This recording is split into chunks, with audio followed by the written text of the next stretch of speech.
mallakar zuciyar masoyi da izinin Allah. A'udhu billahi sami'un alim minash shaitanir la'inir rajim. Bismillahir rahmanir rahim.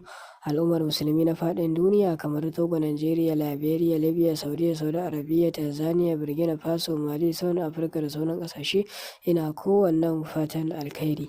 Abin da ake yi idan mace kake so ka mallaka sai ka samu zuciyar dabba ta mace insha Allahu. Idan namiji za ka mallaka za ki samu zuciyar dabba na namiji kamar zuciyar rago ko na tunkiya ko na saniya. Zuciya dai ake so dai na abin yanka namu na gida da ake ci insha Allahu.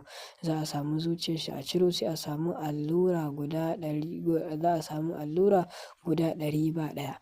Da izinin Allah guda 99 kenan ake samu insha Allahu. Guda 99, allura 99. Kowace allura in aka kawo wannan zuciya aka ajiye kowace allura insha Allah aka ɗauko ta za a karanta insha Allahu Maliki Yawmiddini 7 sai a tofa, sai a karanta Makisina fi abada sai a tofa shi ma 7 sai a karanta insha Allahu la yastakalifannahum 7 insha Allahu sai a tofa. La yastakalifannahum 7 za a tofa. Makisina abada insha Allahu shi ma a tofa sai insha Allahu Maliki Yawmiddini insha Allahu sai a tofa.